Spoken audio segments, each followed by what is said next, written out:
This is a long time coming. I've been a Dragon Ball Z fan for a very long time. As you guys know, I love anime, and it was one of the first animes that ever inspired me to watch other anime and look at entertainment in a different way. If you guys saw my Toonami Retro Rewind video, you know how I discovered the show. I'm not going to recycle that here. Let's just talk about the show, and this is going to have some spoilers for Dragon Ball Z. If you've never seen this show before or know nothing about it, and you would like to see it one day, I am going to talk about plot points in detail. If you don't care, or if you've seen it, let's enjoy this. So Dragon Ball Z is obviously very popular. A lot of people in America view it as that late 90s, early 2000s show that people really enjoyed, but it was actually started in the 80s in Japan when Akira Toriyama wrote a brilliant manga series that was eventually transferred over into anime form, and we actually didn't get it here in America until much later. But for whatever reason, despite the fact that by the time we started watching this show, it was already over a decade old, it still holds up incredibly well. And Dragon Ball Z is often parodied for a few specific things,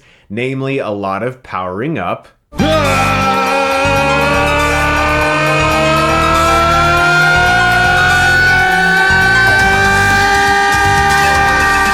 forever basically. Never ending, all the time, screaming. Poor Sean Schimmel and Christopher Sabat, I feel for you guys. And it's also specifically known for quite a bit of standoffs.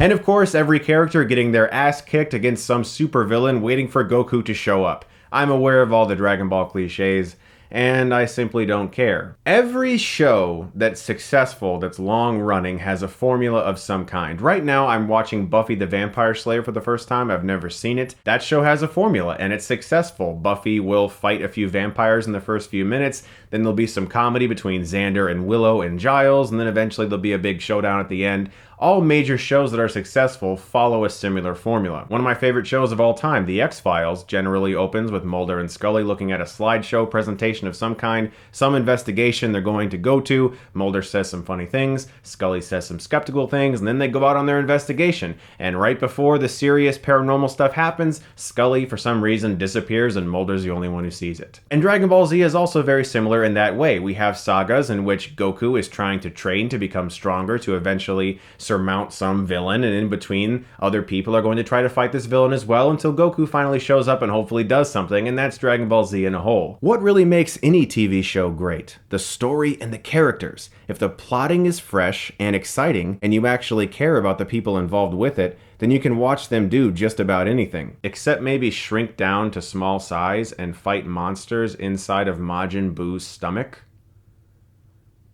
Yeah, that's where I draw the line. Also, if you had seen Dragon Ball, the show that preceded Dragon Ball Z for some time, then there's some investment built up in these characters already. But despite DBZ following a successful but simple formula, it actually did take a lot of risks with its characters. In the first few episodes of the show, Goku dies. I mean, he's like the main character of the show and he's dead within the first few episodes. That's ballsy. Get it? Ballsy. Ha! I'm sorry.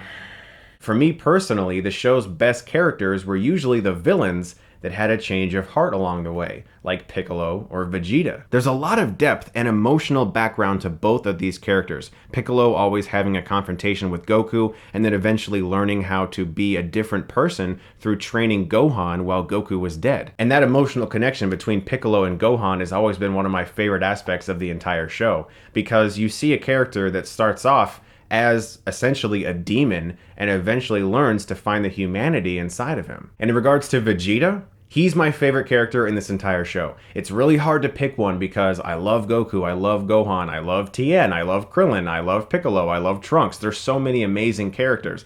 But Vegeta for me is the most interesting and emotionally complex. And he also has one of the best scenes in the entire show, that in which he reveals his tortured past at the hands of the evil Frieza. We worked so hard for him. We did everything he asked of us and more. He took me from my father when I was just a little boy, he made me do whatever he wanted and said he would kill my father if I didn't. I did everything he asked, but he killed him anyway, along with everyone else. My personal favorite saga in all of DBZ is the Frieza saga. It's the culmination of Goku's arc ascending as a Super Saiyan. It's the culmination of the arc of the Saiyans, one of their own eventually taking on Frieza, the tyrant of their entire race, and winning. It feels as if the entire show has been building to this saga. Now, some have said that Akira Toriyama should have just stopped after the Frieza saga. That was it. There was no more fun to be had. Now, I can understand why you might think that because, as I just said, it feels as if both of the major arcs, the Saiyans and Goku, have now been fulfilled, and where else do you go from this? Well, there's one specific arc left for a character that has been explored throughout the entirety of the show up until that point, and that is Gohan. The show has a lot of hints that Gohan is stronger than everyone else around him. And since these two characters are what spawned Gohan, that doesn't surprise me at all. So the show was also building to this as well. We see little Gohan take on Raditz. During Piccolo's training with Gohan, we got more glimpses of that inner power. When Gohan was trying to fight Frieza, even in his final form, he got some hits in. So that is saying that Gohan has got some shit hidden. And we don't really get to see that come to fruition until the brilliant Cell Saga. And we finally get to see Gohan really transform into what he's supposed to be, this amazing badass character who's stronger than everyone else around him, even his father. And so we got to see that arc fulfilled as well. So yes, I do think Dragon Ball should have continued after the Frieza saga, because if it didn't, we also wouldn't have gotten the really fun Android saga and one of my other favorite characters, Trunks. And Gohan's final fight with Cell is so unbelievably awesome. There are so many amazing moments. I get chills just thinking about it, which brings me to the nerdy stuff. Not only does Dragon Ball Z have good characters and an entertaining story, it's freaking epic. Say goodbye!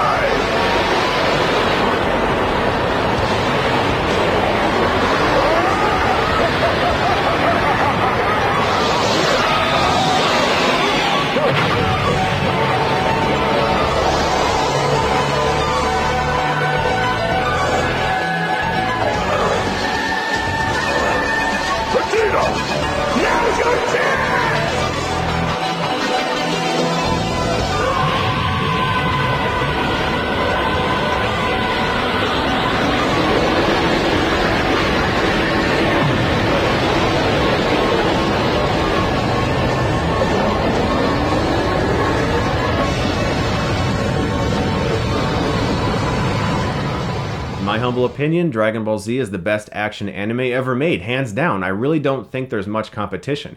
Quite a bit of animes, especially in the 80s and early 90s, when this show was made, did a technique of freeze framing battles. They would have characters rush towards each other, and then you would get these slow-moving, panning freeze frame moments. You wouldn't get fully animated action sequences like Dragon Ball Z introduced, where you could see their bodies moving, performing kung fu, and it was fully, completely realized through animation. There were no cheap techniques, there was no half-assed animation. Dragon Ball Z took all of that very seriously, and it made it extremely fun to watch, even way after the show had already debuted in Japan. Here in America, it felt new and fresh in the early 2000s, when it had been old in Japan already. So after the Cell saga ended, Akira Toriyama was like, alright, I'm done, yeah, we're finished. Fans wanted more, so we got the Majin Buu saga.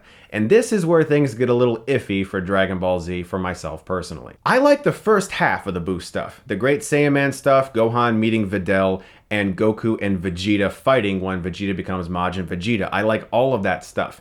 The beginning of Majin Buu even is okay when Vegeta eventually sacrifices himself, but where Dragon Ball Z really loses steam for me is when Buu starts changing into dozens of different forms, and after that it just becomes so messy, and it just feels like, hey, let's just have Gotenks appear and fight him. Let's have Super Mystic Gohan appear and fight him. Hey, let's have Goku come back and fight him with Vegeta. And it's just like, okay, there are great little morsels of sequences throughout the Majin Buu saga towards the last half, like Vegeta finally acknowledging that Goku is the best. When that scene, that scene is just... Perhaps it is my anger that has made me blind to the truth for so long. I see it now. This day has made it all too clear. You're better than me, Kakarot.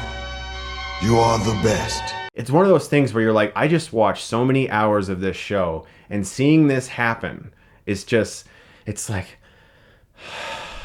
this giant breath of fresh air is just emitted. But Buu turning everyone into chocolate and eating Goku and Vegeta and them fighting monsters inside his belly, it really jumps the shark and it goes way overboard at that point. The reason I like the first half of the Buu saga is because there is a reason to watch. We got to see Gohan meet his arc and ascend to Super Saiyan 2 and everything. But then we get to see him older. He's meeting Videl. He's trying to figure out a way to use his powers for people's good as being the Great Saiyan Man. But at the same time, there was a little bit more to learn about him. Also, the last major arc that was still left over from the rest of the sagas was Vegeta still having a grudge against Goku, so we got to see that arc fulfilled when they had one last battle. But after that, the show really doesn't have anywhere else to go, and you can feel it because the last remaining episodes are a bit of a drag. I love Dragon Ball Z, it's one of my favorite shows of all time, but I have no problem admitting that the last half of the Buu saga kinda sucks. Guys, those are my thoughts on DBZ. It's one of my favorite animes of all time. I did this review because Dragon Ball Super is about to premiere on Toonami on January 7th,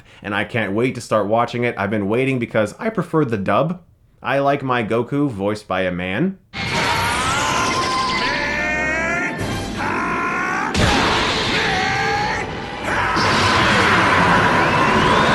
And now is the perfect time to finally sit down and talk about this incredibly inspirational anime that I have loved for a very long time. I'm going to give Dragon Ball Z an A. Oh, look at all you peons out there behind your worthless computer screens. Oh, wait, what is this? You're not Stuckmanized yet? Oh, you've got to be kidding me! I am the Prince of all Saiyans, and I command you to get Stuckmanized!